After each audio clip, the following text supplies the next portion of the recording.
آپ سب متوسط یا غریب لوگ بیٹھے، میرے نبی جیسا غریب پوری کائنات میں کوئی نہیں۔ میں جبوتی صومالیہ گیا ہوں، وہاں کے غربت کو دیکھ کر مجھے لگا جیسے لفظ غربت بھی ان کی غربت پہ روتا ہے۔ ایسی غربت میں نے پورے پاکستان میں کہیں نہیں دیکھی جو میں نے جبوتی میں دیکھی، صومالیہ میں دیکھی، کیمرون میں دیکھی، چاڈ میں دیکھی، سوڈان میں دیکھی۔ 24 گھنٹے میں ایک دفعہ بھی کھانا نصیب نہیں۔ ہمارا غریب سے غریب آدمی 24 گھنٹے میں چولہا جلا بیٹھتا ہے، لیکن میرے نبی پر جو غربت آئی، کوئی ہے پوری دنیا میں تو اللہ نے مجھے پھرائی ہے جس کے گھر میں 2 مہینے چولہا نہ جلتا ہو۔ میرے نبی وہ فقیر تھے جن کے گھر میں 2 مہینے چولہا نہیں جلتا تھا۔ ایک رات آپ سوئے ہوئے، کبھی یوں کروڑ بدلے اور کبھی یوں کروڑ بدلے، بار بار حضرت عائشہ کے ساتھ۔ تو تھوڑی دیر کے بعد آپ تھوڑا سا آگے ہوئے اور چارپائی کی جو لکڑی ہوتی جس پر بان بنا ہوتا ہے، اس پہ پیٹ کو یوں فکس کر کے اور نیچے لٹک گئے، دھڑ آدھا نیچے لٹک۔ فَكَانَ قَابَ قَوْسَيْنِ أَوْ أَدْنَىٰ۔ واہ واہ واہ، کیا مقام ہے قاب قوسین، اور کیا حالات سے گزر رہے ہیں کہ یوں آدھا دھڑ نیچے لٹک گیا۔ ام عائشہ اٹھ کے بیٹھ گئیں، یا رسول اللہ خیریت کیوں؟ آپ اٹھ کے بیٹھے، کہا عائشہ بھوک بہت لگی، بھوک بہت لگی، اس لیے پریشر دیا تاکہ وہ جو بھوک کی طلب ہے نا میدے میں، اس کو پریس کیا، اس لیے پتھر باندھتے تھے کہ وہ پیچھے چلا جائے۔ اب مسجد میں تشریف فرما تھے، ایک صحابی نہ کر کہ یا رسول اللہ یہ دیکھیں کپڑا ہٹایا، یہ دیکھیں میں نے پیٹ پہ پتھر باندھا۔ جن کے لیے کائنات بنائی، جنہیں اپنا حبیب کہا، جن کے چہرے کی قسمیں اٹھائیں، والضحیٰ، جن کی زلفوں کی قسمیں اٹھائیں، واللیل اذا سجا، جن کے منہ سے نکلے بول کی قسم اٹھائی، وقیلہ، جن کے کتاب کی قسم اٹھائی، والقرآن المجید، جن کے شہر کی قسم اٹھائی، وہذا البلد الامین۔ اتنی بڑی ہستی ہیں، آپ نے کہا ذرا ادھر دیکھو، آپ نے پیٹ سے کپڑا ہٹایا تو آپ نے 2 پتھر باندھے، دیکھو میں نے 2 باندھے۔ کوئی ایسا فقیر ہے دنیا میں دکھاؤ؟ عائشہ بھوک بہت لگی تو اللہ کے تو حضرت عائشہ رونے لگی، کہا یا رسول اللہ پھر آپ اللہ سے مانگتے کیوں؟ کہا عائشہ نہیں مانگوں گا، اسی بھوک میں اللہ سے ملاقات نہیں مانگوں۔ مجھ سے پہلے میرے جو بھائی آئے انبیاء، وہ اسی فقر میں گئے، میں بھی اس فقر میں جاؤں گا۔ اپنے گھر میں یہ دکھ رکھا، اپنی اولاد کے ذبح ہونے کو قبول کیا تاکہ آئندہ آنے والی امت کا غریب طبقہ گلہ نہ کرے، شکوہ نہ کرے، حرام راستوں پہ نہ جائے، غلط راستوں پہ نہ جائے، اور مالدار فخر نہ کرے میں کوئی بڑا آدمی بن گیا ہوں، میری اتنی بڑی فیکٹری بن گئی ہے، میری اتنی بڑی کمائی ہو گئی ہے۔ یہ نہ یہ بڑائی کی چیز ہے، نہ وہ چھوٹائی کی چیز ہے۔ جس سے اللہ راضی ہے وہ بڑا ہے، جس سے اللہ ناراض ہے وہ چھوٹا ہے، چاہے غریب ہے چاہے مالدار ہے۔ حضرت عائشہ فرماتی ہیں بیٹا 2 مہینے گزر جاتے تھے، ہمارے گھر میں چولہا نہیں جلتا تھا، چولہا نہیں جلتا تھا، 2 ماہ گزر جاتے تھے۔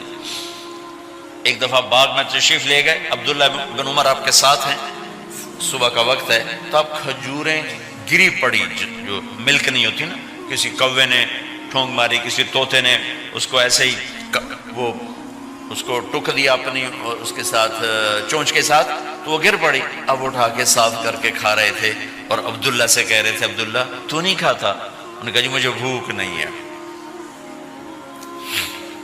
آپ نے کہا عبداللہ مجھے بھوک ہے، آج 4تھا دن ہے میں نے کچھ نہیں کھایا، 4تھا۔ تمہیں کوئی ہے جس کے ہاں 4 دن فاقہ چلتا ہو؟ آج 4تھا دن ہے میں نے کچھ نہیں کھایا۔ ہمارے دسترخوان پہ کتنا کھانا اٹھا کے کوڑے کے ڈھیر میں جاتا ہے، آج 4 دن گزر چکے ہیں میں نے کچھ نہیں کھایا۔ هذه صبح رابعة ما ذقت شيئا، آج چوتھی صبح میرے اوپر طلوع ہوئی ہے، ایک لقمہ نہیں کھایا۔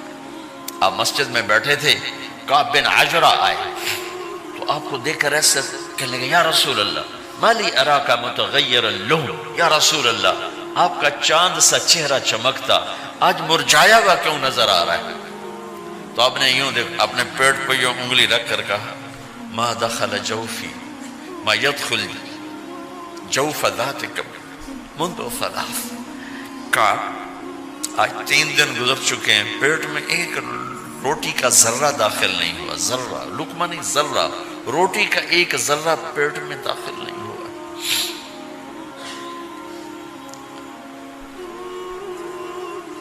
اور اتنی بڑی رسالت، اتنی بڑی نبوت،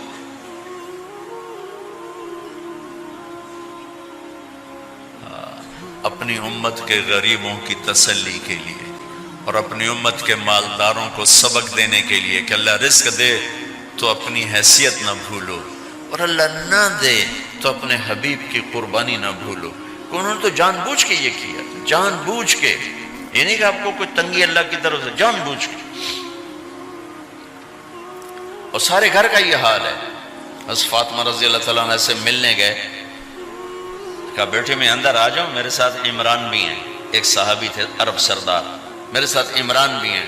کہا ابا جان میرے گھر میں اتنی چادر نہیں کہ اپنے آپ کو چھپا سکوں، پردہ کرنے کے لیے میرے پاس چادر کوئی نہیں، تو آپ نے اپنی چادر اندر دے دی، کیسے پردہ کرنا، تو لپیٹ لی۔ اب اندر آئے تو آپ نے پوچھا میں نے سنا تھا تو بیمار ہے، میں تیرا حال پوچھنے آیا ہوں۔ تو باپ کو دیکھ کے آنسو نکل آئے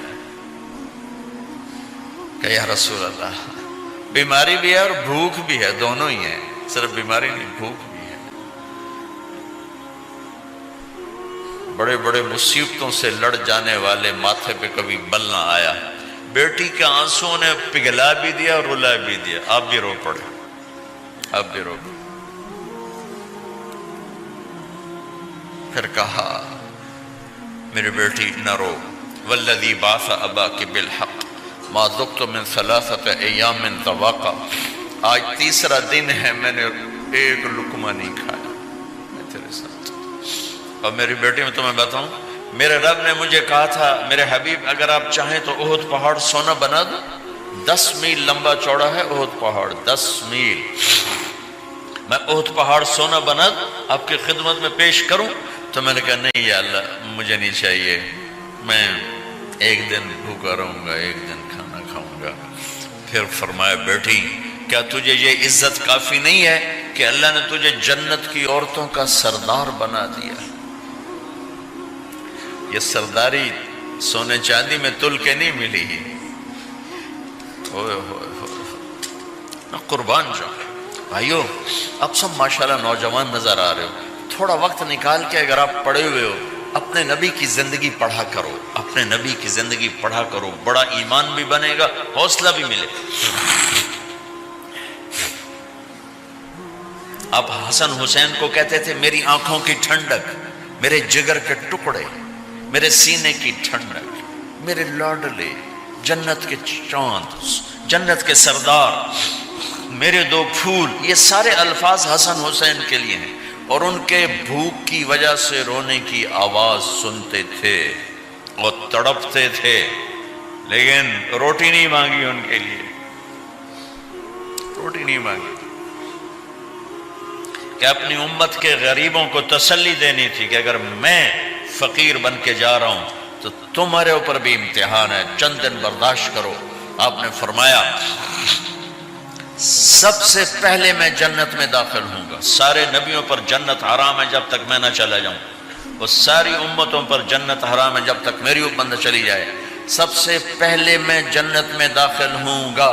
وما یا فقراء المؤمنین، اور میرے ساتھ میری امت کے غریب لوگوں، میرے ساتھ میری امت کے غریب لوگ میرے ساتھ پہلے داخل ہوں گے۔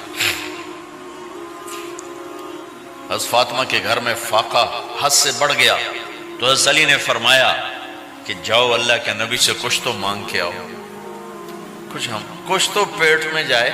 زندگی میں کبھی ایسا موقع نہیں آیا، یہ ایک دفعہ اتنا فاقہ آیا کہ حضرت علی جیسی ہستی نے بھی کہا جاؤ۔ تو آپ تشریف لائیں اور دروازے پہ دستک دی تو اتنا پیار تھا. جب حضرت فاطمہ گھر میں داخل ہوتی، اللہ نے ہمیں اولاد کے ساتھ کیا سلوک کرنا ہے اللہ نے ہمیں اپنے نبی سے یہ بھی سکھایا. حضرت فاطمہ جب بھی گھر میں آتی، اور ساتھ ہی تو گھر تھا، دیوار سے دیوار ملی تھی، روز کا آنا جانا تھا، تو میرے نبی بیٹھے نہیں رہتے تھے، آؤ فاطمہ کیا حال ہے، کھڑے ہو جاتے اور تیزی سے آگے بڑھتے. دروازے پر ہی حضرت فاطمہ کا ہاتھ پکڑ لیتے، ہاتھ کا بوسہ لیتے، بوسہ لے کر ہاتھ پکڑے پکڑے بیٹی کو چارپائی پہ پہلے بٹھاتے، اس کے بعد خود بیٹھتے تھے. اکرموا اولادکم، میرے نبی نے کہا اولاد کو عزت دو، پھر وہ تمہیں عزت دیں گے. ہمارے ماحول میں اکثر ماں باپ نے اولاد پہ ڈنڈا ہی اٹھایا ہوتا ہے، پھر ان میں بغاوت پیدا ہو جاتی، پھر کہتے ہیں اولاد نافرمان. آپ نے دستک دی تو کہنے لگے یہ تو فاطمہ کی دستک ہے، خیر تو ہے، پہلے تو کبھی اس وقت میں آئی نہیں. تو آپ نے ام ایمن سے کہا دروازہ کھولو. ام ایمن نے دروازہ کھولا تو آپ نے استقبال کیا، بٹھایا، پوچھا بیٹی کیا ہوا، اس وقت میں کیسے آئیں؟ کہ یا رسول اللہ بہت فقر ہے، بہت بھوک ہے، آپ کے پاس سنا کچھ مال آیا ہے، کچھ ہمیں بھی دے دیا جائے. اتنی صابر بیٹی زندگی میں ایک دفعہ بھوک کی شکایت لے کر آئیں، اور آگے باپ نے پھر پیپر لے لیا، پھر امتحان میں ڈال دیا. آپ نے کہا بیٹی میرے پاس 5 بکریاں کھڑی ہیں، دے دوں یا 5 دعائیں سکھا دوں؟ یہ بھی کوئی کتنا سخت موقع تھا، کتنا سخت موقع ہے کہ صبر کا پہاڑ بیٹی اتنی مجبور ہو کر آتی ہیں کہ یا رسول اللہ برا حال. تو میرے نبی کہتے بیٹی یہ بکریاں بھی لے جا، دعائیں بھی لے جا، دونوں جمع کر دیتے، یا دعائیں بعد میں سکھا دیتے، بکریاں دیتے، ایک تو دے دیتے. پر امت کے غریبوں کو تسلی دینی تھی، چونکہ امت میں اکثر طبقہ غریب ہوگا. تو آپ نے کہا بیٹی 5 بکریاں دوں یا 5 دعائیں دوں؟ تو وہ سمجھ گئیں اپنے باپ کے مزاج کو کہ ابا جان امتحان لے رہے ہیں. تو کہا ابا جان بکریاں چھوڑ دیں، مجھے دعائیں سکھا دیں، مجھے بکریاں نہیں چاہیے. بھوکے کی رات بھی گزر جاتی ہے اور بھوکے کا دن بھی ڈوب جاتا ہے. تو آپ کا چہرہ ایسے کھل گیا کہ میری بیٹی پاس ہو گئی. کہا بیٹی آپ تم دعا میں یہ کہا کرو یا اول الاولین یا آخر الاخرین یا ذا القوة المتین یا راحم المساکین یا ارحم الراحمین. یہ تیرے لیے 5 بکریوں سے اعلیٰ چیز. اب گھر واپس گئیں خالی ہاتھ. حضرت علی نے فرمایا تو کچھ بھی نہیں لائی؟ کہا نہیں لائی ہوں، بہت کچھ لائی ہوں. کہا کیا؟ کہا میں دنیا لینے گئی تھی، آخرت لے کے آ گئی. ذہبت للدنیا وجئت بالآخرہ. تو حضرت علی نے فرمایا تیرا آج کا دن سب سے اعلیٰ دن، خیر ایام کی حال. داماد کا امتحان لے لیا، حضرت علی کو بلا لیا. علی 5000 بکریاں دوں کہ 5 دعائیں دوں؟ اس وہاں تو 5 بکریاں، اب 5000 کر دیں. علی 5000 بکریاں لیتے ہو یا 5 دعائیں لیتے؟ تو بھی سمجھ گئے کہ آج میرا محبوب مجھ سے امتحان لے رہا ہے کہ علی کتنا کو مضبوط ہے اپنے ایمان میں. اور واقعے میں نے بتا دی کیا گزر رہے. آدمی اپنی بھوک سہ لیتا ہے، اولاد کا رونا برداشت نہیں ہوتا ہے.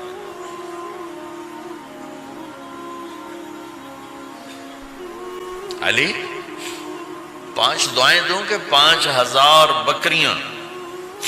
حضرت علی نے عرض کی یا رسول اللہ دعائیں سکھا دیں، بکریاں نہیں چاہیے. میرا نبی کا چہرہ کھل گیا کہ میرا داماد بھی پاس ہو گیا. علی تو یہ دعا مانگا کر روزانہ، اللہم اغفر لی ذنبی ووسع لی خلقی وبارک لی فی رزقی وقنعنی بما رزقتنی ولا تذهب قلبی الی شیء صرفته عنی. یہ 5 دعائیں تو مانگا کر، 5000 بکریوں سے زیادہ ہے. اللہم اغفر لی ذنبی، اللہ میرا گناہ معاف کر. وسع لی خلقی، میرے اخلاق عالی شان کر. بارک لی فی رزقی، میرے رزق میں برکت دے. قنعنی بما رزقتنی، مجھے لالچ سے نکال دے، مجھے لالچی نہ بنا، مجھے حریص نہ بنا. ولا تذهب قلبی الی شیء صرفتہ عنی، جو تو نے مجھے دیا نہیں اس کی میرے اندر سے طلب بھی ختم کر دے، مجھے اس کا طلبگار بھی نہ بنا۔ کہ یہ 5000 بکریوں سے زیادہ ہے۔ میں نے تھوڑا سا اپنے نبی کے گھر کا نقشہ آپ کو بتایا ہے۔